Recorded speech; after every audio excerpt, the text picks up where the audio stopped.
नमस्कार साथियों। आशा करता हूँ आप लोग बहुत अच्छे होंगे और आप सबकी सबकी पढ़ाई बहुत अच्छी चल रही होगी। तो ये हमारा करंट अफेयर का पहला पार्ट है जो बीपीएससी 78th बीपीएससी और यूपीपीसीएस के लिए बहुत ही इम्पोर्टेंट है। आई होप ये हमारा इनिशिएटिव आपको पसंद है। तो बिना देर किए हम लोग चलते हैं, अपना क्लास स्टार्ट करते हैं। सबसे पहला सबसे पहला टॉपिक हमारा बेसिक स्ट्रक्चर डॉक्ट्रिन। ये क्या है? ये कह रहा है the landmark Kesavananda Bharati judgment 1973 which propounded the basic structure doctrine completed 50 years। Kesavananda Bharati judgment 1973 में आया था, जिसमें ये बताया गया था बेसिक स्ट्रक्चर डॉक्ट्रिन के बारे में। उसका 50 साल पूरा हो गया है, इसलिए ये न्यूज़ में था। अब इसका एक बार इवोल्यूशन देख लेते हैं, क्या है इवोल्यूशन, क्या था। इसका इवोल्यूशन ये कह रहा है कि ए के गोपालन केस, जस्ट वेट, ए के गोपालन केस 1950, और फिर ये हमारा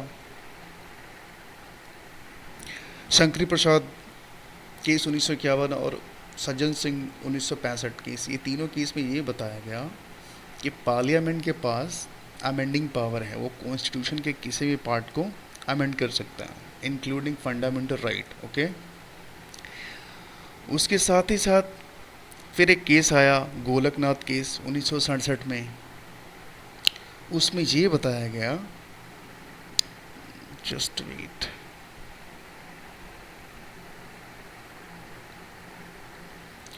उन्नीस में जब गोलकनाथ केस आया तो वो बताया गया कि पार्लियामेंट के पास पावर तो है अमेंडमेंट करने का, कॉन्स्टिट्यूशन का अमेंड करने का पावर तो है, बशर्ते फंडामेंटल राइट को जो वो अमेंड नहीं कर सकता। Fundamental right can not be amended by the parliament, right. उसके बाद एक जजमेंट आता है 1971 में, जजमेंट आता है, वो क्या कहता है उसे देख लेते हैं उसमें। तो 1971 में जो जो जो जजमेंट आया उसमें 24 कॉन्स्टिट्यूशन अमेंडमेंट और 25वें कॉन्स्टिट्यूशन अमेंडमेंट में, 24वें कॉन्स्टिट्यूशन अमेंडमेंट में ये बताया गया कि constitutional amendment is not a law under article 30। तो कॉन्स्टिट्यूशन अमेंडमेंट जो है वो एक लॉ नहीं है आर्टिकल 13 के तहत। आर्टिकल 13 क्या बताता है, हमारे कॉन्स्टिट्यूशन का वो पार्ट है जो लॉ के बारे में डिस्क्राइब करता है, राइट। लेकिन यहाँ 24th कॉन्स्टिट्यूशन अमेंडमेंट में ये बताया जा रहा है कि constitutional amendment is not law under article 13, so parliament can amend it. इसका मतलब कि जब वो लॉ है ही नहीं तो पार्लियामेंट उसे अमेंड कर सकता है। ओके, तो 25 कॉन्स्टिट्यूशन अमेंडमेंट में ये बताया गया, section 2 curtailed right to property with the due compensation. ये बता रहा है कि अगर किसी की प्रॉपर्टी एक्वायर की जा रही है तो उसे कॉम्पेंसेशन देना मैंडेटरी नहीं है, लेकिन वो कंपेंसेशन स्टेट गवर्नमेंट या सेंट्रल गवर्नमेंट के द्वारा दी जाती है। सेक्शन 3 ये बता रहा है कि precedence of DPSP over fundamental right, means कि डीपीएसपी फंडामेंटल राइट से ऊपर है, ये बताया जा रहा है 25 कॉन्स्टिट्यूशन अमेंडमेंट जो कि 1971 में जजमेंट में आया था। फिर ये क्या बोल रहा है कि टूक away the scope of judicial review, took away the scope of judicial review for the 39B and 39C। तो 25वें कॉन्स्टिट्यूशन अमेंडमेंट में ये भी कर दिया गया कि कोर्ट के पास जो पावर है जुडिशियल रिव्यू को, उसको भी छीन लिया गया। ये 1971 का कॉन्स्टिट्यूशन अमेंडमेंट 25वें कॉन्स्टिट्यूशन अमेंडमेंट की बात चल रही है, राइट। उसके बाद आता है हमारा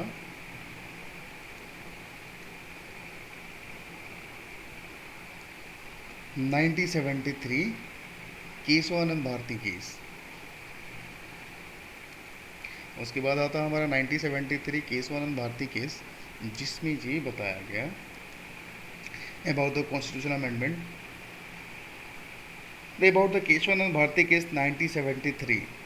ये कह रहा है कि dealt with the petition against the compulsory acquisition of land by Kerala government under the Kerala Land Reform Act 1963 as a violation of fundamental right under Article 25, 26 and 31 of the Constitution। कह रहा है कि आप किसी के land को ज़बरदस्ती acquire नहीं कर सकते हैं।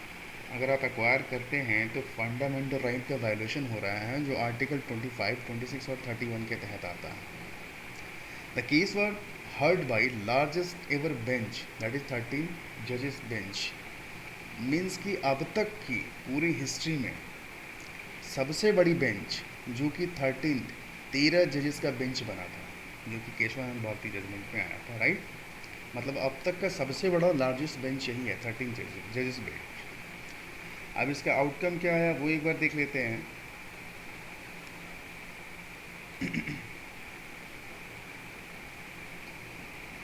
तो केशवानंद भारती में इसका आउटकम ये है कि introduction of basic structure doctrine, मतलब कि इस केस के आउटकम में बेसिक स्ट्रक्चर डॉक्ट्रिन आया, जिसमें क्या है कि upholding the validity of 24th constitutional amendment of supreme court held that the parliament had power to amend any or all provision of the constitution including fundamental right.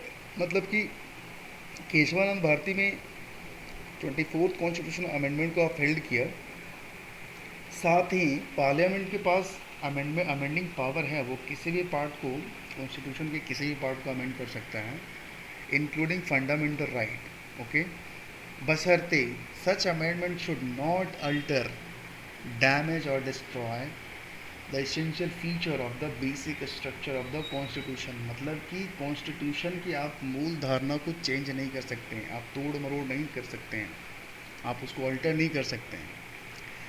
इसके पहले जब Golaknath case 1967 में आया था, early in the Golaknath case 1967, the supreme court held that the power to amend the constitution under 368 was not unlimited and that the fundamental right guaranteed under the constitution could not be abrogated। कहने का मतलब ये है कि parliament के power unlimited, parliament के पास जो अमेंडिंग पावर है वो अनलिमिटेड नहीं है। मतलब आप जो है फंडामेंटल राइट को अमेंडमेंट नहीं कर सकते हैं, आप एब्रोगेट नहीं कर सकते हैं, ये बताया गया था गोलकनाथ केस 1967 में। The power of judicial review, the court held that the power of judicial review is an integral part of the basic structure doctrine। और साथ ही साथ जो 25th कॉन्स्टिट्यूशनल अमेंडमेंट के तहत जुडिशियल रिव्यू का पावर जब छीन लिया गया था कोर्ट से, उसको केशवानंद भारती में रिस्टोर कर दिया गया, और साथ ही ये बताया गया कि it is a integral part of the basic structure of the constitution. मतलब ये भी एक बेसिक स्ट्रक्चर का अहम हिस्सा है और आप इसे छेड़छाड़ नहीं कर सकते हैं। Okay, other judgment, Supreme Court of held 25th and 29th constitution amendment except for the parts that curtail its power of judicial review. मतलब कि जो जुडिशियल रिव्यू को जो कर्टेल किया गया था, उसको रिस्टोर करने के बाद बाकी जो भी पावर था जो भी बातें थी उसको अपहेल्ड किया गया, और साथ ही साथ ये बताया गया कि preamble is a part of the constitution and hence it is amendable. साथ ही ये बताया गया कि प्रेम्बल जो है वो हमारे संविधान का हिस्सा है, और तो और इसका अमेंडमेंट किया जा सकता है। ज़रा आप लोग कमेंट सेक्शन में बताएं कि प्रेम्बल को कितने बार अमेंड किया गया है और कौन से अमेंडमेंट एक्ट के तहत किया गया है। अब आते हैं some principle that are presently part of the basic structure. तो क्या क्या है बेसिक स्ट्रक्चर का पार्ट है?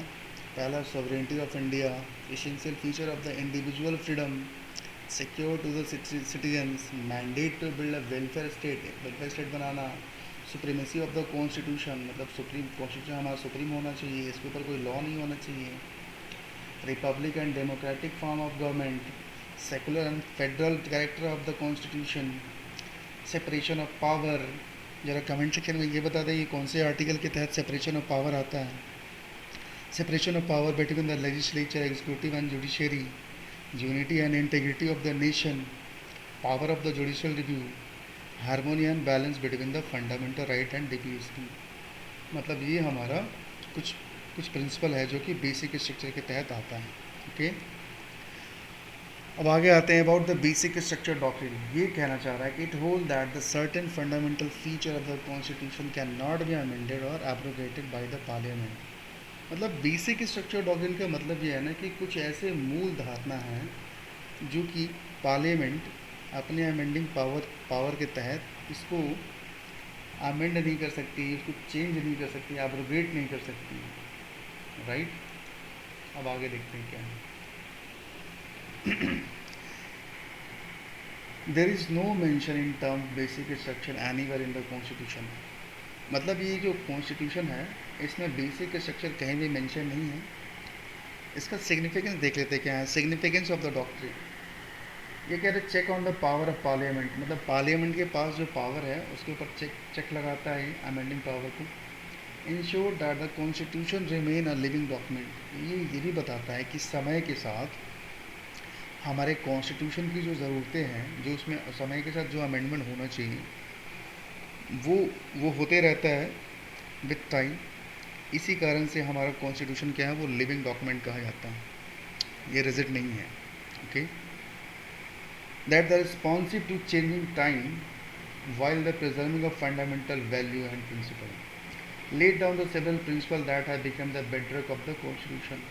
मतलब कुछ कुछ ऐसे प्रिंसिपल को जो है ना ये क्या करता है, principle that have been become the bedrock of the constitution, मतलब स्तंभ स्तंभ है कॉन्स्टिट्यूशन के। क्या है, कौन कौन है, India such as the rule of law, separation of power and the independence of the judiciary. Okay, चलिए अब नेक्स्ट न्यूज़ क्या कह रहा है हमारा, independence of district judiciary, basic structure. Why ये न्यूज़ में क्यों था, supreme court in the all India जजेस association versus union of India case stated that the district judiciary is independence is a part of the basic structure. मतलब कि district judiciary जो है उसके इंडिपेंडेंस ये भी एक बेसिक स्ट्रक्चर का पार्ट है और इसे एब्रोगेट नहीं किया जा सकता है। अब ये देखते हैं कि लोअर जुडिशरी क्या होता है, तो हाई कोर्ट के नीचे आता है हमारा डिस्ट्रिक्ट एंड सेशन जज। तो सिविल साइड के लिए होता है, सिविल साइड के लिए क्या हो जाता है, सबसे पहले आता है म्युनिसिपल कोर्ट, उसके ऊपर आता है सब ऑर्डिनेट कोर्ट, जजेस court, right. Civil civil side में क्या क्या आता है, शादी ब्याह के मामला, डाइवोर्स वगैरह जो आता है। लेकिन क्रिमिनल साइड में क्या आता है, मर्डर हो गया, हीनियस क्राइम हो गया, रेप वगैरह का जो मामला होता है वो क्रिमिनल साइड में डील किया जाता है। तो सबसे नीचे क्रिमिनल साइड में कौन सा आता है, जुडिशियल मैजिस्ट्रेट कोर्ट आता है, उसके ऊपर कौन सा आता है, chief judicial magistrate court, right.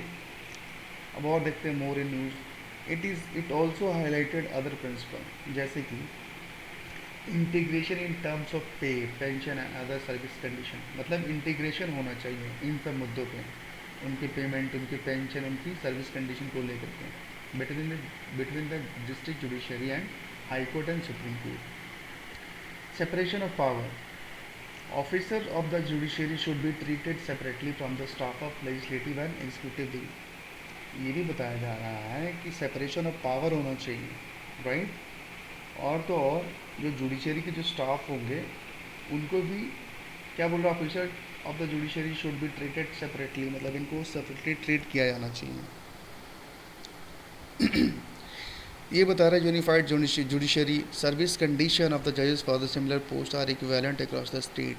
और तो और ये बताया जा रहा है, और तो और ये बताया जा रहा है कि जो पूरे स्टेट में जितने भी डिस्ट्रिक्ट कोर्ट्स होंगे उनके सर्विस कंडीशन जो है ना वो सिमिलर होने चाहिए, सिमिलर पोस्ट के लिए। ओके, अब आगे देखते हैं क्या बता रहा हूँ। डिस्ट्रिक्ट जुडिशरी, द डिस्ट्रिक्ट जज is the highest judicial authority in the district. मतलब डिस्ट्रिक्ट जो जज होता है वो क्या होता है, हाईएस्ट जुडिशियल अथॉरिटी होता है पूरे ज़िले में।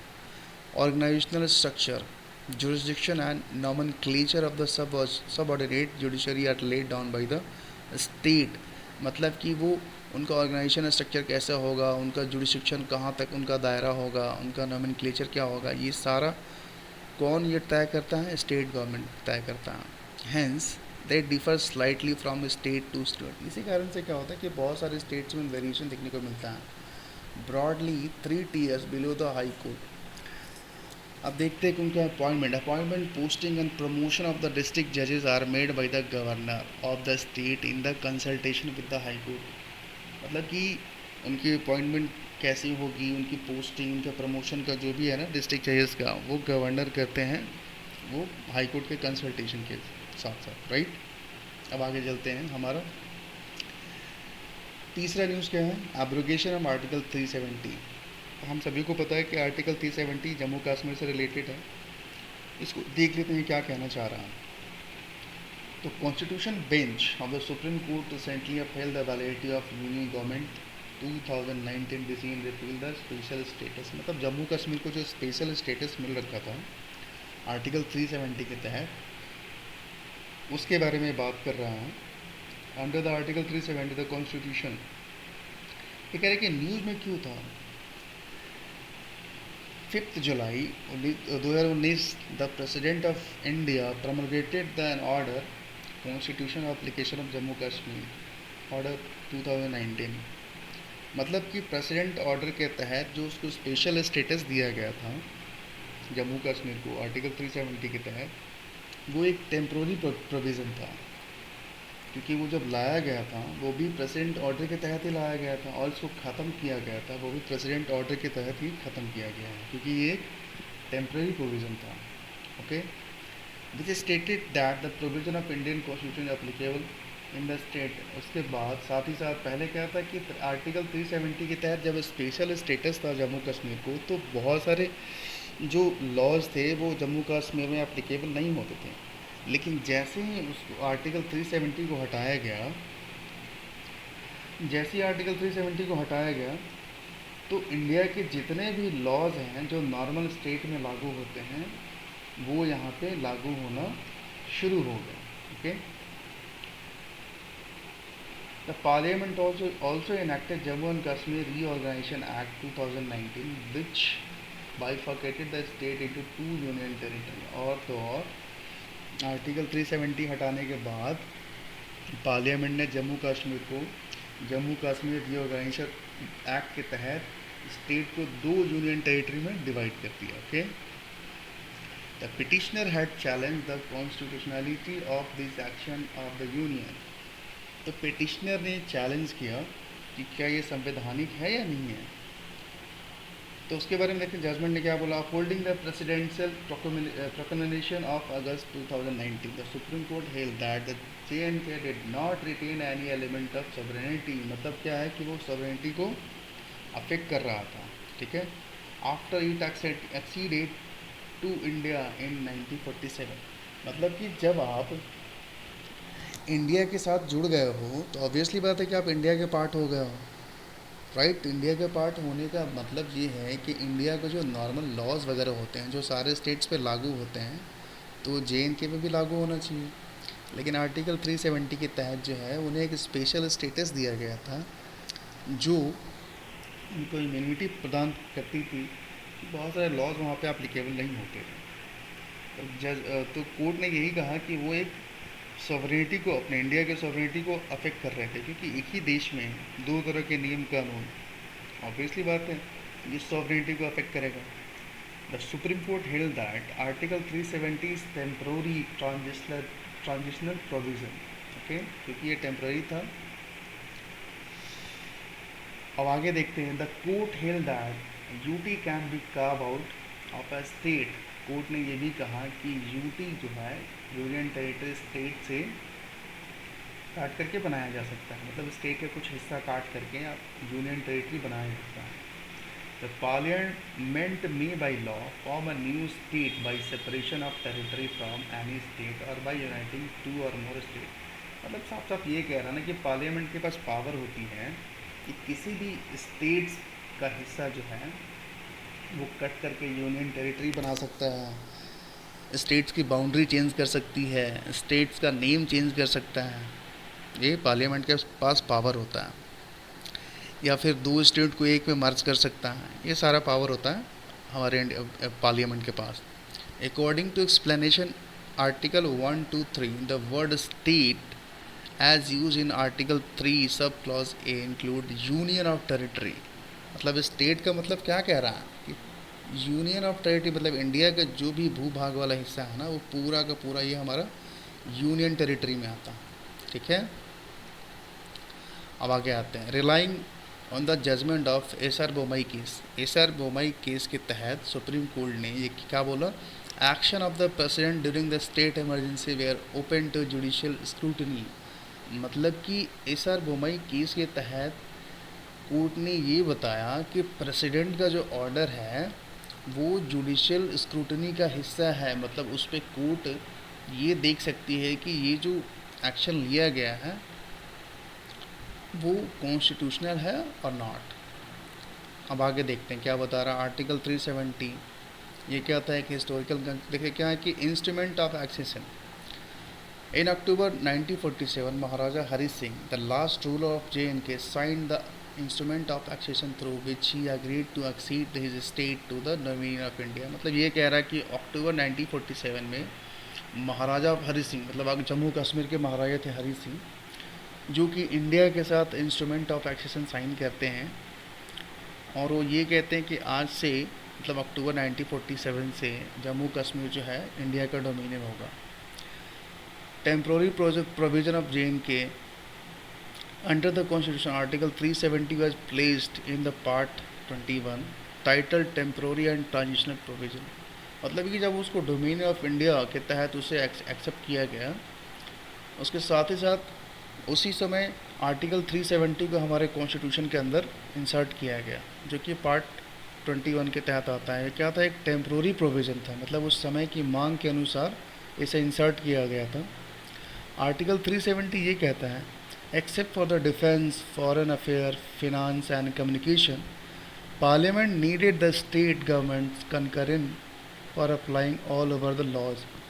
ये कहना चाह रहे हैं कि डिफेंस, फॉरेन अफेयर और फाइनेंस कम्युनिकेशन को छोड़ करके अगर पार्लियामेंट को अगर कोई भी लॉ अगर जम्मू एंड कश्मीर के ऊपर लागू करवाना है तो वो स्टेट का कंकरेंस लेना पड़ेगा। मतलब पहले ये करना पड़ता था, लेकिन जैसे ही आर्टिकल 370 को हटाया गया तो ये सारा नौटंकी, ये सारा जो है प्रोविजंस को एबॉलिश कर दिया गया। आर्टिकल 350A, आर्टिकल 35 के तहत इंडियन कॉन्स्टिट्यूशन क्या कर रहा है? Article 350A of the Indian constitution, it stemmed out the article 370 and gave power to Jammu Kashmir assembly. मतलब ये कह रहा है ना कि आर्टिकल 35 ये पावर दे रहा था जम्मू कश्मीर असेंबली को कि वो अपने रेसिडेंट्स, परमानेंट रेसिडेंट्स कौन हैं, है ना, उनके स्पेशल राइट्स क्या होंगे, उनके प्रिविलेजेस क्या होंगे, ये सेट कर रहा था आर्टिकल 35। तो आर्टिकल 370 के साथ साथ आर्टिकल 35 को भी वहाँ से एबॉलिश कर दिया गया। अब थोड़ा सा आगे देख लेते हैं क्या कह रहा है। आर्टिकल 3 क्या कहता है? It provide the parliament may by law form a new state. मतलब कि मे बाई लॉ के तहत पार्लियामेंट जो है एक नया स्टेट बना सकता है। अल्टर एरिया, बाउंड्री और नेम ऑफ द एग्जिस्टिंग, मतलब कि जो पहले से स्टेट है उसके एरिया को चेंज कर सकता है, उसकी बाउंड्री को छोटा बड़ा कर सकता है, उसके नाम को, नेम को चेंज कर सकता है। The first provision through article the states that bill for the law. मतलब क्या है कि सबसे पहले क्या है कि एक बिल पेश किया जाता है नेम वगैरह ये सब चेंज करने के लिए एक बिल पेश किया जाता है। Shall be introduce in either house, मतलब किसी भी हाउस में, मतलब राज्यसभा या लोकसभा में पेश किया जाता है on the recommendation of president, मतलब प्रेसिडेंट के सहमति के अनुसार। If the bill affect the area, boundary or the name of the state, the president must refer the bill to the state legislature. मतलब अगर किसी राज्य का बाउंड्री या नेम अगर चेंज किया जा रहा, बाउंड्री अगर छोटा बड़ा किया जा रहा है, तो प्रेसिडेंट जो है वो क्या करते हैं कि वो बिल को स्टेट लेजिस्लेचर को रेफ़र करते हैं। लेकिन हाँ, इसमें ये है कि उसके व्यूज़ को, वो व्यूज़ का मैंडेटरी नहीं है कि वो एक्सेप्ट किया जाए। ओके, अब आगे चलते हैं। चौथा न्यूज़ क्या कह रहा है? 1 national capital territory of Delhi amendment act 1923। ये न्यूज़ में क्यों था? Recently the government of national capital territory of Delhi amendment 1923 receive the assent. मतलब क्या है कि ये प्रेसिडेंट का एसेंट मिल चुका है, मतलब ये लॉ बन चुका है। इसका की हाईलाइट क्या है? एक बार कंपोजिशन देख लेते हैं क्या है। कंपोजिशन क्या होता है? Chief minister of the Delhi as a chairperson होंगे, principal home secretary of the Delhi government as a member of secretary होंगे, chief secretary of the Delhi government as a member, मतलब उनके मेंबर होंगे, राइट। अब देखते हैं क्या बोल रहा है कि national capital civil services authority ये बनाया गया है, जो कि ये स्टैट्यूटरी बॉडी है। ये काम क्या करेगी? To make recommendation to lieutenant government, LG को वो क्या करेगा? रिकमेंडेशन देगा regarding the transfer, posting, vigilance and other incidential matter. इन सारे मैटर को वो एलजी को रिकमेंडेशन देगा। और साथ ही साथ decide the matter by the majority of the votes of the member of present and voting. मतलब किसी भी मैटर को जो डिसाइड करने के लिए क्या किया जाएगा? मेजोरिटी देखा जाएगा। है ना, majority of votes of the member present and voting, the central government will appoint both, मतलब सेंट्रल गवर्नमेंट जो है अपॉइंट करेगी उसको, प्रिंसिपल सेक्रेटरी और चीफ सेक्रेटरी को। अब देखते हैं पावर क्या होगा एलजी का। The matter where the LG may act solely in is discussion, मतलब कि अपने मन मर्जी से वो चीज़ें कुछ चीज़ों पर डिस्कशन ये डिसीजन ले सकते हैं। Matter outside the legislative competence of the Delhi Legislative Assembly but which have been delegated to LG। मतलब साफ साफ ये कहना चाह रहा है ना कि एलजी के पास जो है दिल्ली के चीफ मिनिस्टर से थोड़ी ज़्यादा है, राइट। इसीलिए थोड़ा टशल वगैरह जो है वो होते रहता है, हमेशा आप लोग न्यूज़ में देखते हैं। आगे देखते हैं क्या बोल रहा है कि primacy to LG, it expands the discretionary rule of the LG by giving him power to approve the recommendation of NCCSA or return them to reconsideration. मतलब ये है कि एलजी को पावर दिया गया है ना कि जो एनसीसी ऐसे अगर कोई रिकमेंडेशन देता है तो उसको क्या अगर फिर से वो रिकन्सिडरेशन के लिए कह सकते हैं। LG decision will be final in the case of difference of opinion, मतलब एलजी का जो डिसीजन होगा वो फाइनल होगा अगर कुछ अगर डिफरेंस ऑफ ओपिनियन होगा, मतलब दिल्ली के चीफ मिनिस्टर कुछ और कह रहे हैं, एलजी कुछ और कह रहे हैं, लेकिन जो एलजी का जो डिसीजन होगा वो फाइनल होगा। आगे देखते हैं क्या है।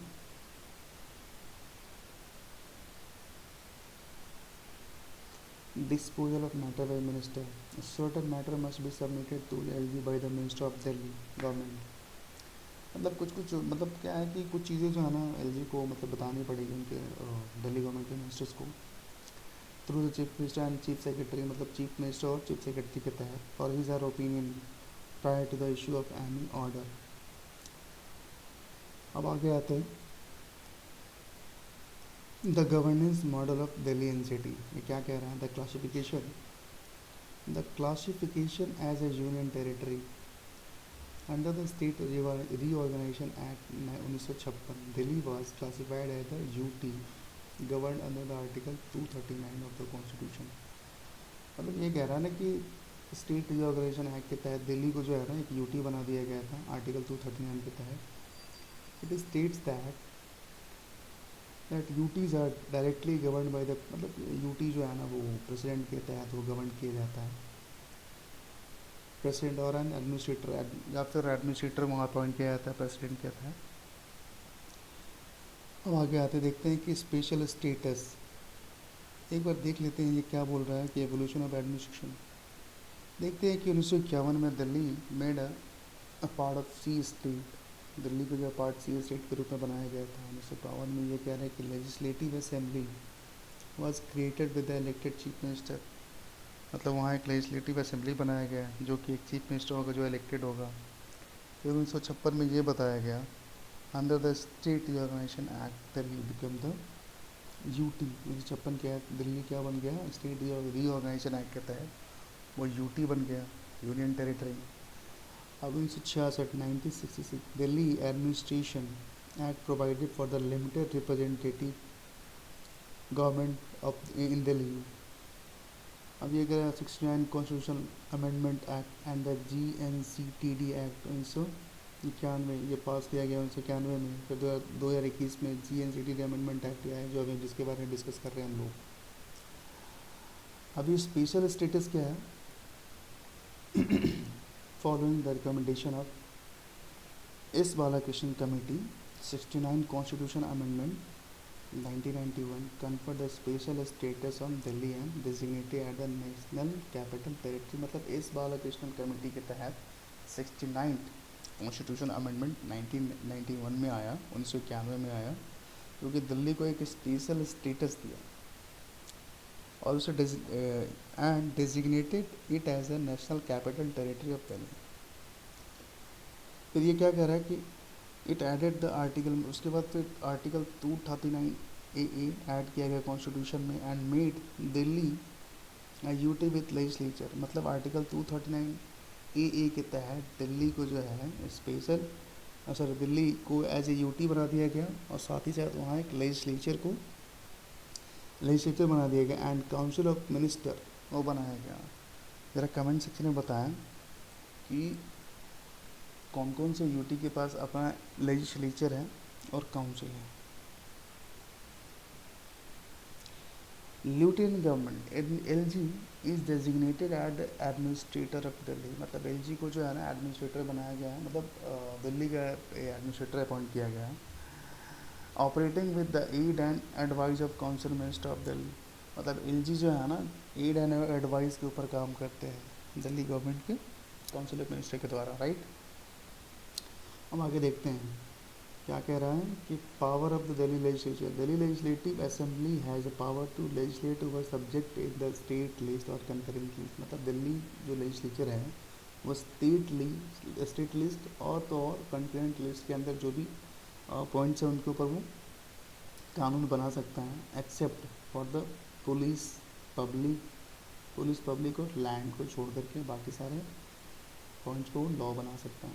Also parliament can legislate over all matter in the state or concurrent list related to Delhi, right। Parliament भी नियम कानून बना सकता है, ओके।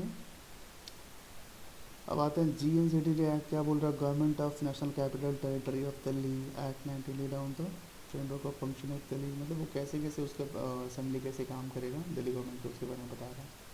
अब आते हैं प्रिवेंटिव डिटेंशन क्या होता है, ये न्यूज़ में क्यों था, कह रहे कि Y setting aside a detention order observed preventive detention laws are colonial legacy। preventive detention क्या है कि ये colonial legacy है and they must be used only in rare, मतलब इसको जो है ना एकदम रेयरेस्ट ऑफ रेयर केस में इसको यूज़ किया जाना चाहिए, सुप्रीम कोर्ट ने ये कहा। अब देखते हैं कि प्रिवेंटिव डिटेंशन होता क्या है।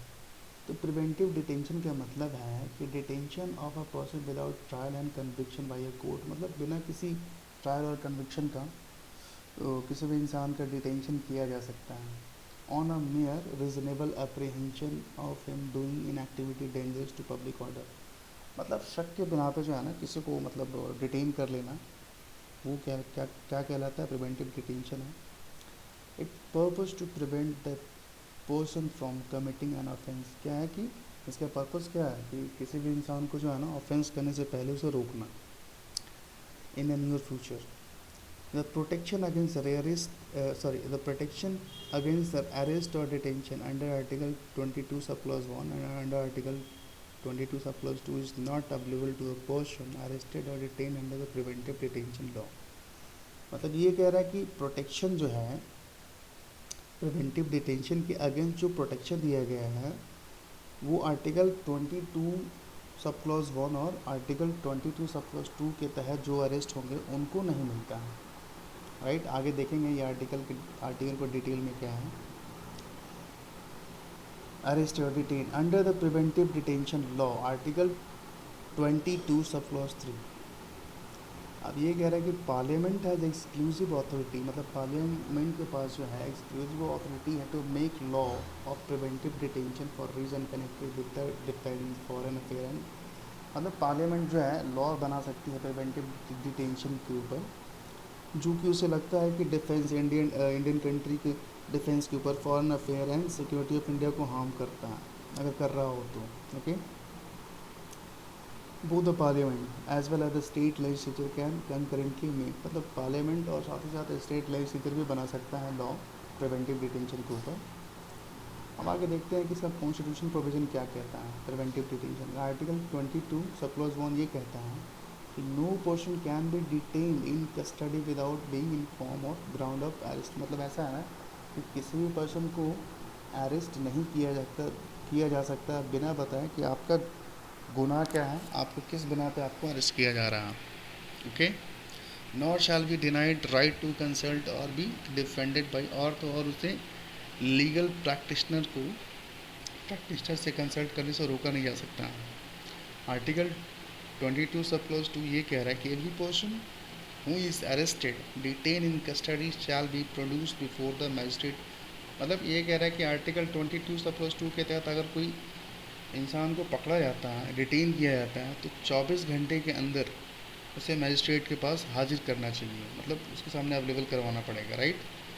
अब ये कह रहा है आर्टिकल 22 सब क्लॉज 3 ये बता रहा है कि एवं two clauses will be not apply to a person who is detain in accordance to a law providing for the preventive detention. देखिए दो तरह का डिटेंशन होता है, राइट। एक होता है प्यूनिटिव, राइट, प्यूनिटिव होता है, और एक होता है preventive.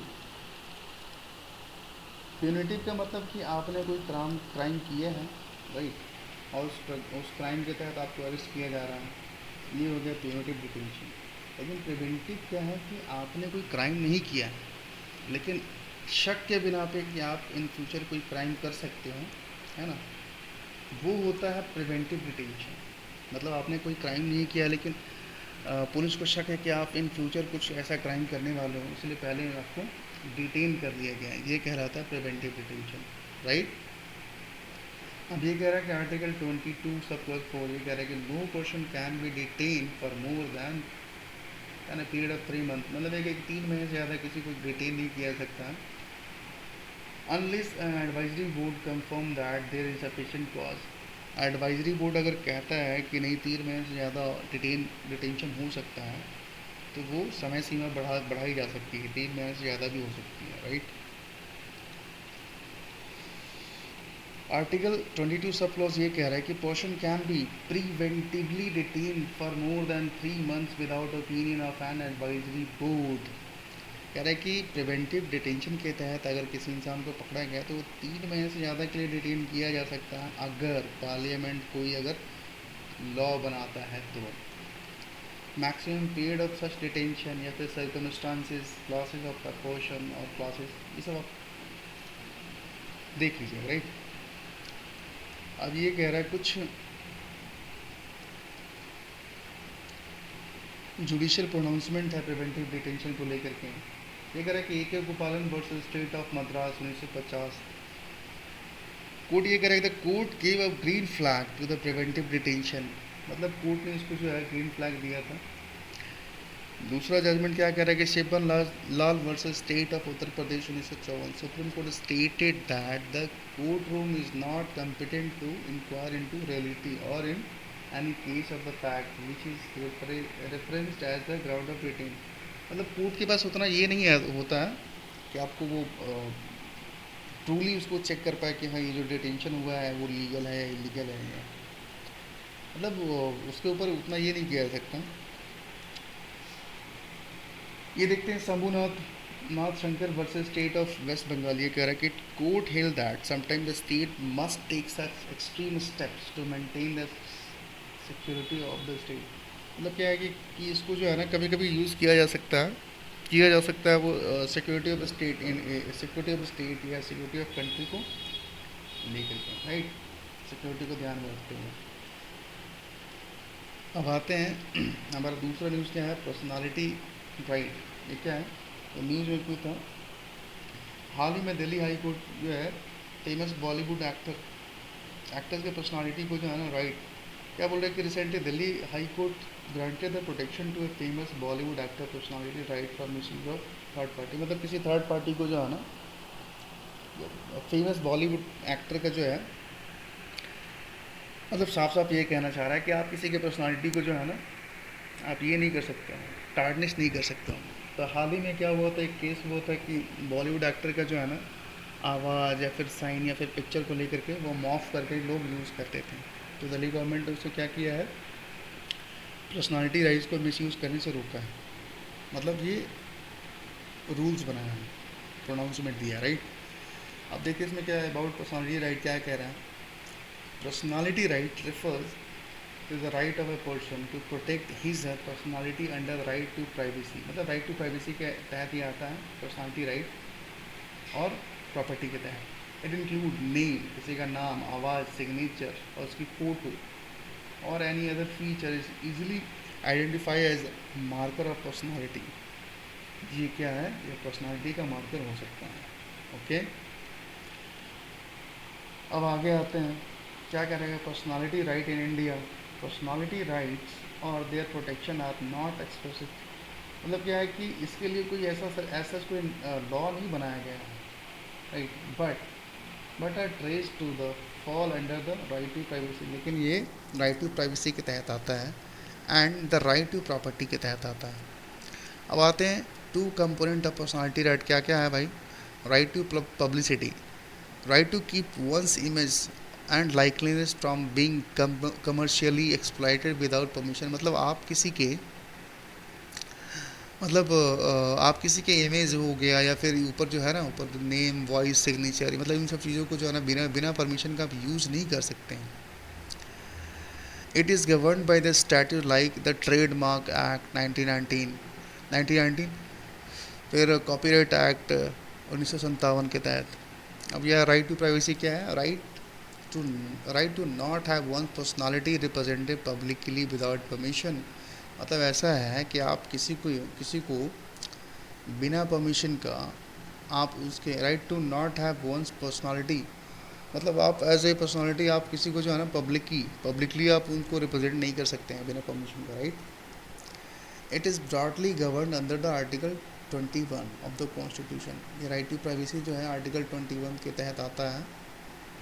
And the supreme court judgment in justice case Puttaswamy case 2018। Okay, अब आगे चलते हैं।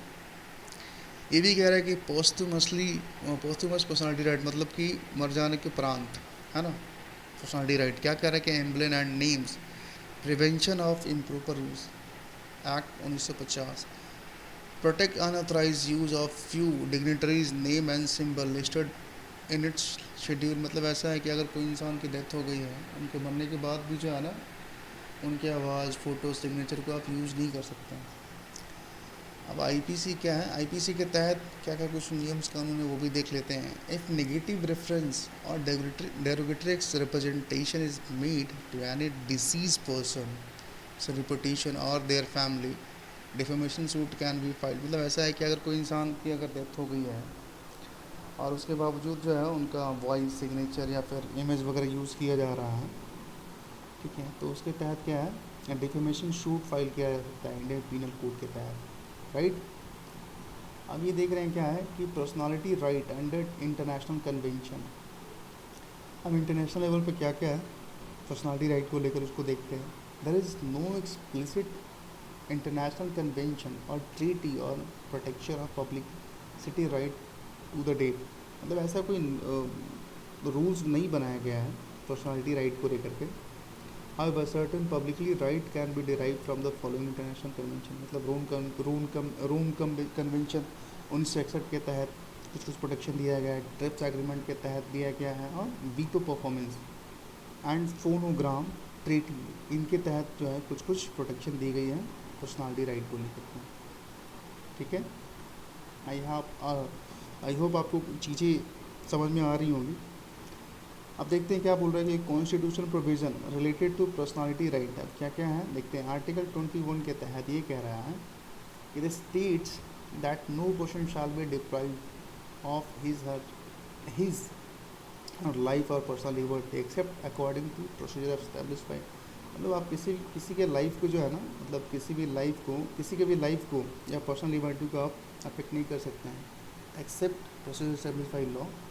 दूसरा, आर्टिकल 301 के तहत जो हमारा राइट टू प्रॉपर्टी है, पहले ये क्या फंडामेंटल राइट हुआ करता था, लेकिन अब ये क्या है, लीगल राइट है, कॉन्स्टिट्यूशनल राइट है। आर्टिकल 301 के तहत right to property was introduce in 44 constitution amendment 1978 of the constitution of India.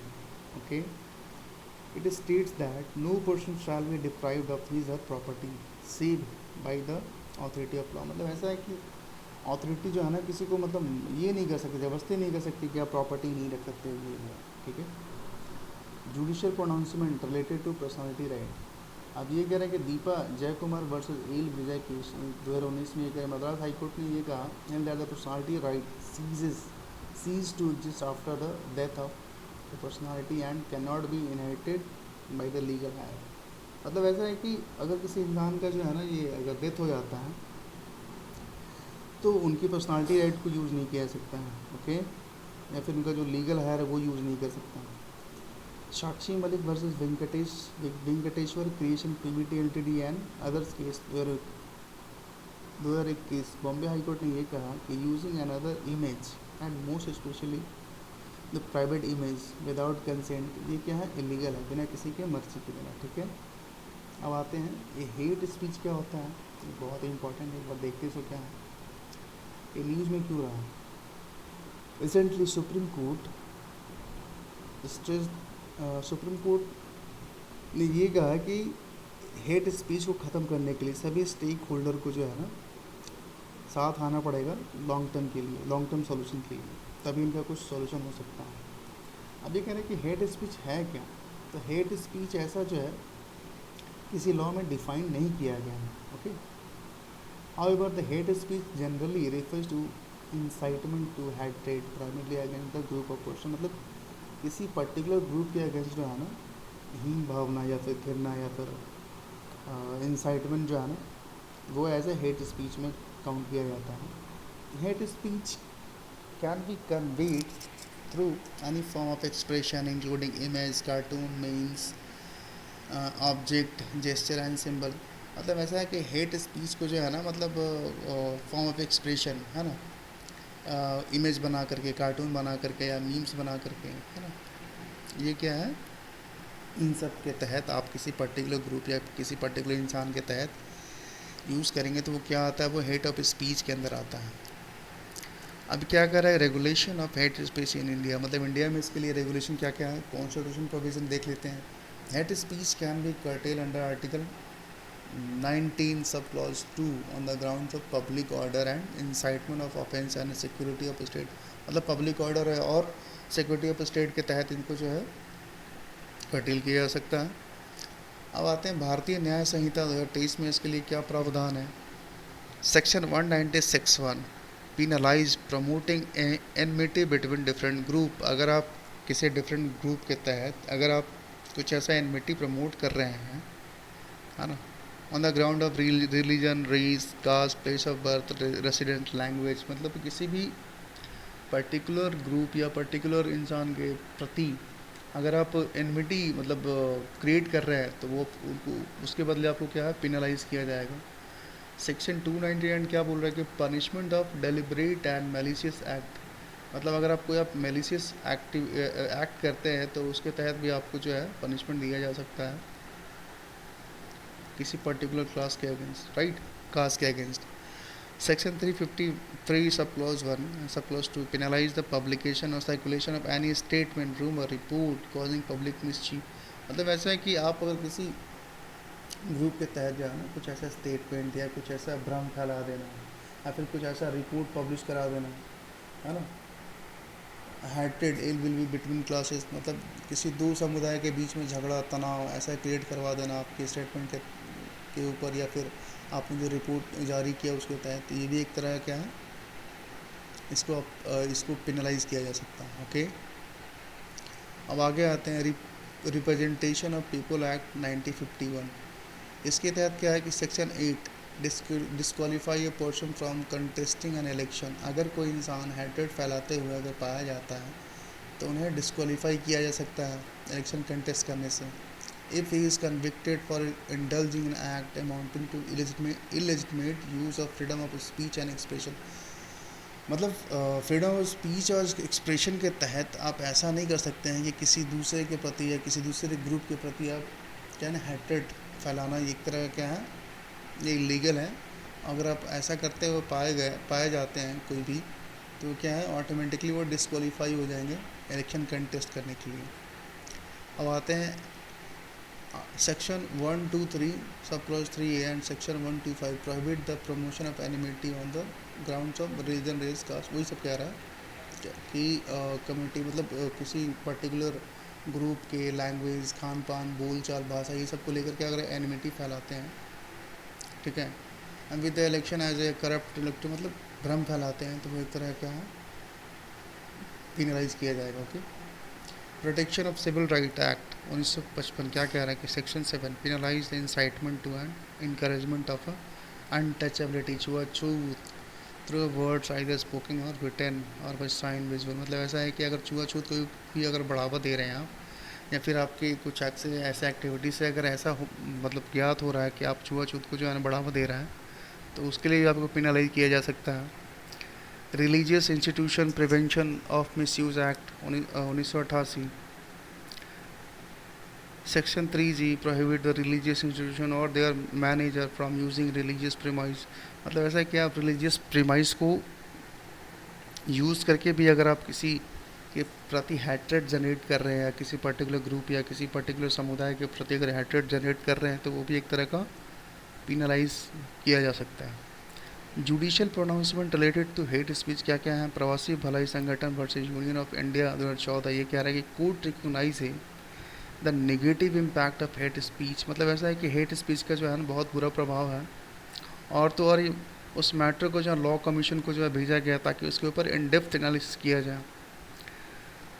फिर दूसरा है श्रेय Singhal versus union of India 2015 case में ये बताया गया कि supreme court held that reasonable restriction under article 19 सब close 1 on free speech and expression may be imposed only if it insight violence and और लीड टू पब्लिक डिसऑर्डर। ऐसा है कि आर्टिकल 19 सब क्लोज 2 के तहत अगर आप freedom of speech and expression के तहत अगर आप वायलेंस अगर आपका कुछ स्टेटमेंट से या फिर किसी तरीके से जो है ना वायलेंस जनरेट होता है आपके फ्रीडम ऑफ स्पीच और एक्सप्रेशन के तहत, या फिर पब्लिक ऑर्डर ये होता है मिसमैच हो रहा है, तो उसके तहत भी आपको जो है पिनलाइज किया जा सकता है। ठीक है। Amish Devgan versus union of India 2020 ये क्या करें? Supreme court highlight that the need to balance, मतलब बैलेंस करने की ज़रूरत है ना।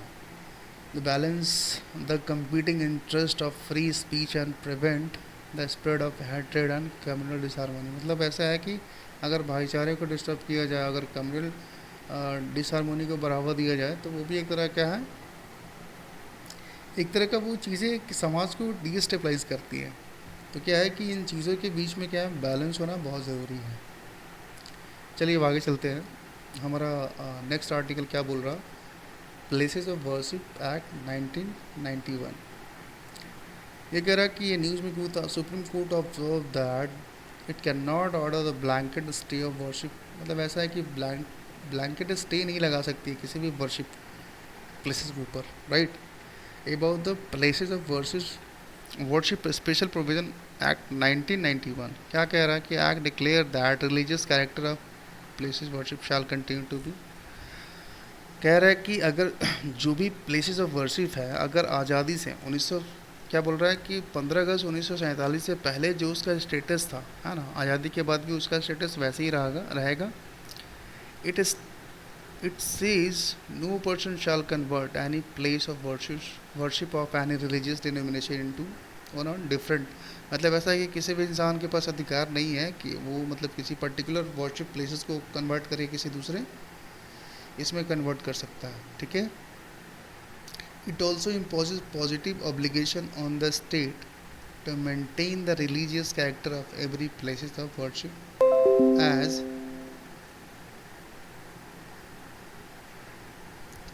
As it existed at a time of independence. मतलब इंडिपेंडेंस से पहले जो उसका स्टेटस था वो इंडिपेंडेंस के बाद भी रहेगा, ये बताना चाह रहा।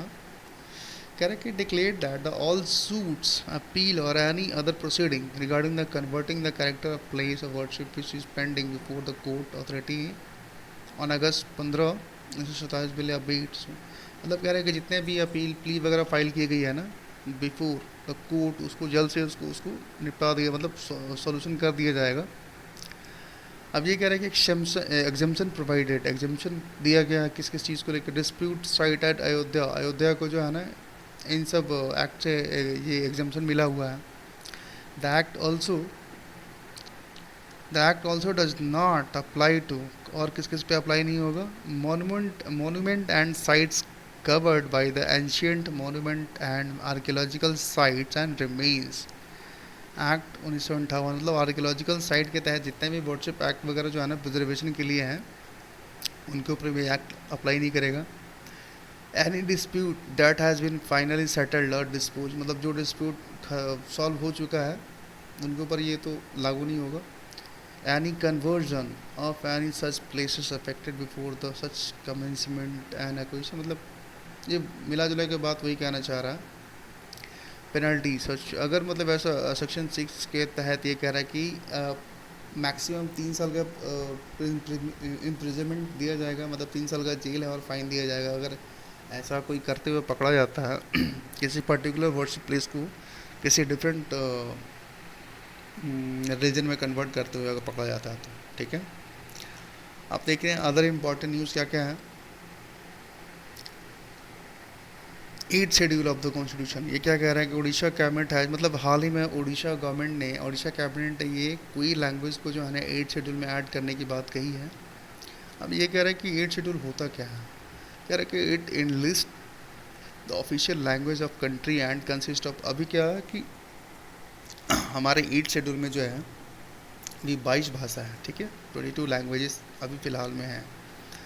14 languages were originally listed in the constitution and the rest were added over the, मतलब 14, पहले से 14 था, बाद में फिर टाइम टू टाइम जो है ना बहुत सारे लैंग्वेज को ऐड किया गया, जैसे कि Sindhi was introduced by the 21st constitution amendment, 21st amendment act 1967। Konkani, Manipuri, Nepali, इन सबको ऐड किया गया 71st अमेंडमेंट के तहत, जो कि 1992 में की गई थी। एंड संथाली, डोगरी, मैथिली एंड बोडो, इसे 92 अमेंडमेंट के तहत 2003 के तहत इसको ऐड किया गया था। ठीक है, अब देखते हैं कि 8 शेड्यूल में ऐड करने का क्या क्या फ़ायदा हो सकता है। तो क्या है कि गवर्नमेंट उस लैंग्वेज को सपोर्ट करती है, राइट। रिकॉग्निशन फ्रॉम द साहित्य अकेडमी एंड वाइडर ट्रांसलेशन, मतलब क्या है कि इन सब अकेडमी के तहत उनको जो है रिकॉग्निशन मिलता है उस लैंग्वेज को। Can be use in assembly and parliamentary debate, मतलब इन भाषाओं को, इन लैंग्वेज को यूज़ किया जा सकता है डिबेट में, राइट। कम्पिटिटिव एग्ज़ाम में यूज़ किया जा सकता है, ऑल इंडिया कम्पिटिटिव एग्जाम, जैसे हम लोग ऑप्शनल चूज़ करते हैं यूपीएससी एग्ज़ाम के लिए, तो आप एज ए ऑप्शन वगैरह यूज़ कर सकते हो अगर कोई लैंग्वेज ऐड हो जाता है हमारा 8 शेड्यूल में तो। ठीक है, अभी क्या बोल रहे हो, RBI to include it in currency note, मतलब आरबीआई को जो है ना करेंसी नोट में उसको मेंशन करना होता है। ये सब चीज़ों के लिए 8 शेड्यूल में ऐड करने से फ़ायदा मिलता है, राइट। अब आते हैं 9 शेड्यूल क्या कह रहा है। 9 schedule of the constitution, it was added to the constitution by first constitution amendment 1951 के तहत 9 शेड्यूल को ऐड किया गया था। आर्टिकल 31B जिसको भी ऐड किया गया था। ओके, क्या बोल रहा है कि central and state laws included in 9 schedule can not be challenge in the court, मतलब ये कह रहा है कि सेंटर का या फिर स्टेट का कोई भी लॉ जो है अगर 9 शेड्यूल के अंदर अगर डाल दिया जाता है तो वो क्या है, वो कोर्ट उसे चैलेंज नहीं कर सकती है। 9 can not be challenge in the court for the violation of, मतलब फंडामेंटल राइट को जो है ना, अगर वो लॉ अगर फंडामेंटल राइट को भी वायलेशन करता है तो उसको चैलेंज नहीं किया जा सकता कोर्ट में, ये कहना चाह रहा। However the supreme court in I R Coelho case versus state of Tamil Nadu 2007 ये कहा कि rule that the any law added to 9 schedule, मतलब ऐसा है कि 24 अप्रैल 1973 के बाद अगर कोई भी लॉ जो फंडामेंटल राइट को वायलेट करता है और वो 9 शेड्यूल में ऐड किया गया है तो उसे जुडिशियल रिव्यू किया जा सकता है। और ये वही डेट है जो कि केशवानंद भारती, जिसमें डॉक्ट्रिन, बेसिक स्ट्रक्चर डॉक्ट्रिन को वर्डिक एज ए वर्डिक के रूप में लाया गया था। आउटकम था केशवानंद भारती केस का। Okay, it undermine the basic structure, यहाँ लिखा हुआ है, it undermine the basic structure as outlined in the article 21 along with the article 14 and article 19। अब आगे आते हैं राइट टू साइलेंस क्या कह रहा है। राइट टू साइलेंस मतलब supreme court said that the all accused मतलब जो दोषी हैं, ठीक है, all accused have a right to silence, मतलब ऑल अक्यूज को क्या है ना कि साइलेंस रहने का अधिकार दिया गया है। एक मिनट में चार्जर लगा दूँ।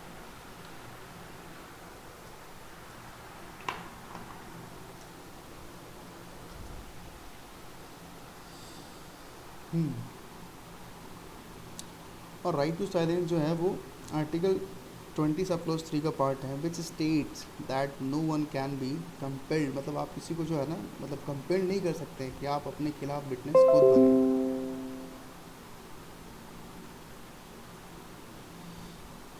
क्या बोल रहा है कि protection is limited only to the criminal proceeding, मतलब सिर्फ क्रिमिनल प्रोसीडिंग अगर है तभी आप चुप रह सकते हैं, ठीक है।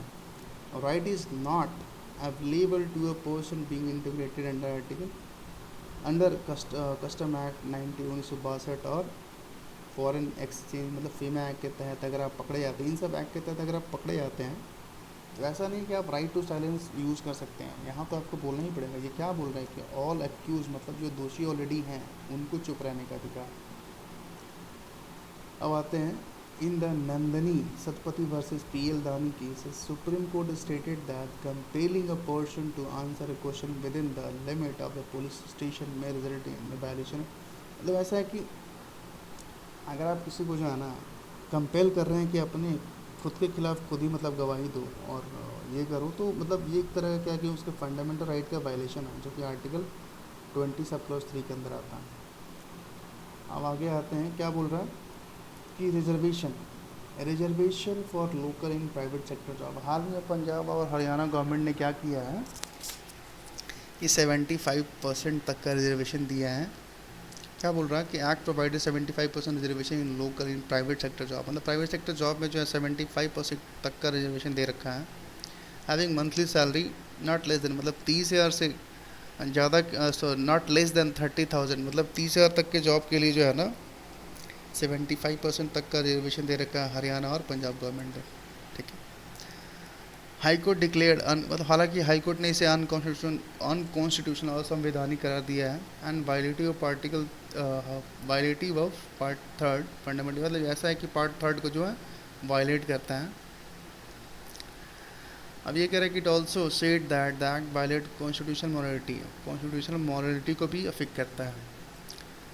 Constitutional morality refers to the adherence to the fundamental principle of, मतलब ऐसा है कि फंडामेंटल प्रिंसिपल है ना कि ये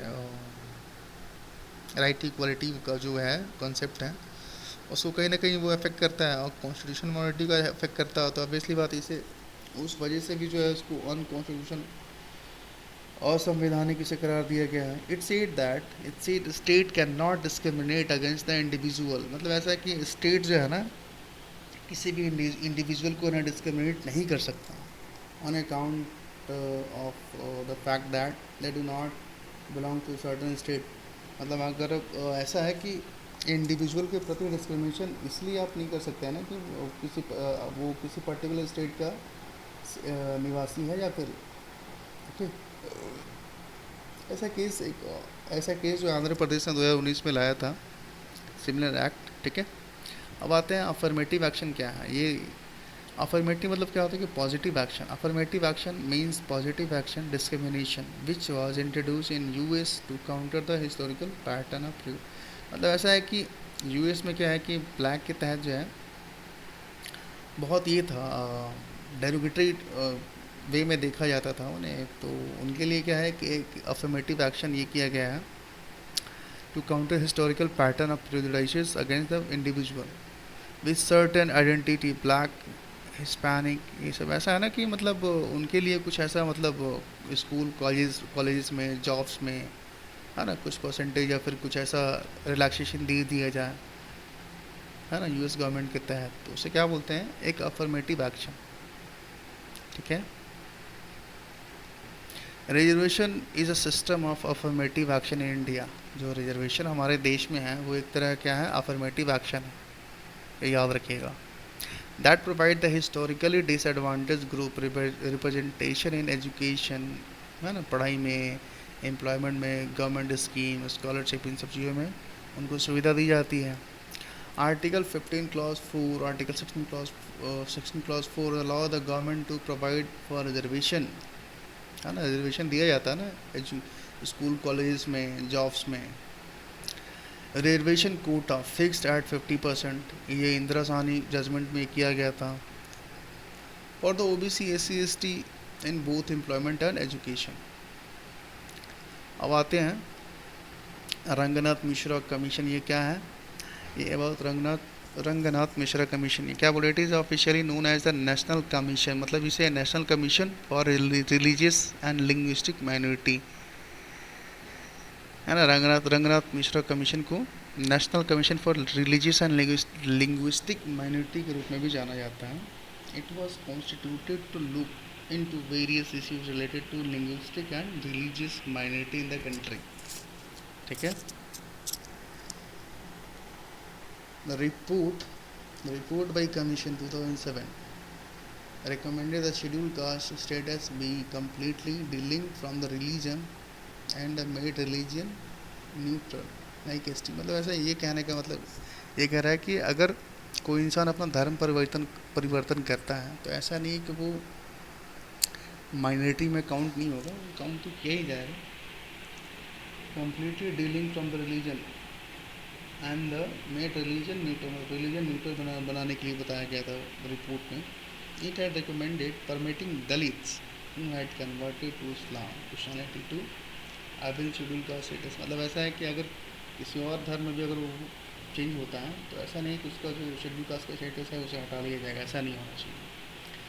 अब ये आर्टिकल 355 क्या कह रहा है? Article 355 is a part of emergency provision contained in part 18 of the constitution. Article 352 360 मतलब ये कह रहा है ना कि नेशनल इमरजेंसी हमारे कितने टाइप का होता है? नेशनल इमरजेंसी होता है, एक मिनट, एक होता है नेशनल इमरजेंसी, है ना। दूसरा होता है प्रेसिडेंट रूल जिसे हम स्टेट इमरजेंसी भी कहते हैं। तीसरा हमारा होता है फाइनेंशियल, ठीक है। ये हमारा आता है किसमें? 352। ये आता है 356 और ये आता है 360, राइट। इसके तहत आता है। ये क्या कह रहा है कि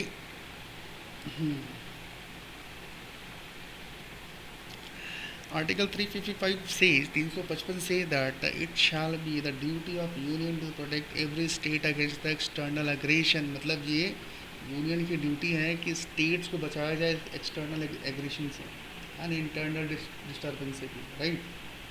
मतलब इन सब चीज़ों के लिए इमरजेंसी वगैरह यूज़ किया जाता है। And to ensure that the government of the every state is carried on in accordance with the provision of the constitution. मतलब कि जो संविधान है, संविधान के तहत हर स्टेट को चलना चाहिए। यही कह रहा है ना कि अकॉर्डेंस विद द प्रोविजन, मतलब जो कॉन्स्टिट्यूशन में जो प्रोविजन दे रखा है तो स्टेट को फॉलो करना चाहिए अपने डे टू डे मैटर को लेकर, राइट। अभी क्या बोलो, राइट टू वॉक क्या है? तो Punjab has become the first state to implement the right to walk. मतलब पंजाब जो है ऐसा करने वाला पहला स्टेट बन गया है। राइट टू वॉक में it mandatory for the all road owning agency including. मतलब ऐसा है कि रोड बनाने वाली जितनी भी एजेंसियाँ हैं तो राइट टू वॉक के तहत उन्हें जो है ना अब क्या बोल रहा है कि इंक्लूडिंग टू प्रोवाइड फुटपाथ, मतलब फुटपाथ बनाना पड़ेगा, साइकिल ट्रैक बनाना पड़ेगा रोड के साथ साथ, है ना। तो हमने यहाँ तक कंप्लीट कर लिया पूरा, है ना। आज के लिए इतना ही है। आई होप कि ये आपको समझ में आया हो। अगर कुछ डाउट रह गया हो, अगर कुछ ऐसा करेक्शन करना हो तो प्लीज़ आप कमेंट बॉक्स में कमेंट करके बता सकते हैं, ओके। और अगर आपको लगता है कि हमारा ये इनिशिएटिव जो है आपको किसी भी तरीके से हेल्प कर रहा है तो प्लीज़ आप हमारे चैनल को सब्सक्राइब करें, सपोर्ट करें और अपने दोस्तों में शेयर करें। आज ये हमारा पहला पार्ट था और विद टाइम इसको और भी इम्प्रूव किया जाएगा, ठीक है। तो आज के लिए बस इतना ही है, ठीक है, ओके, थैंक यू।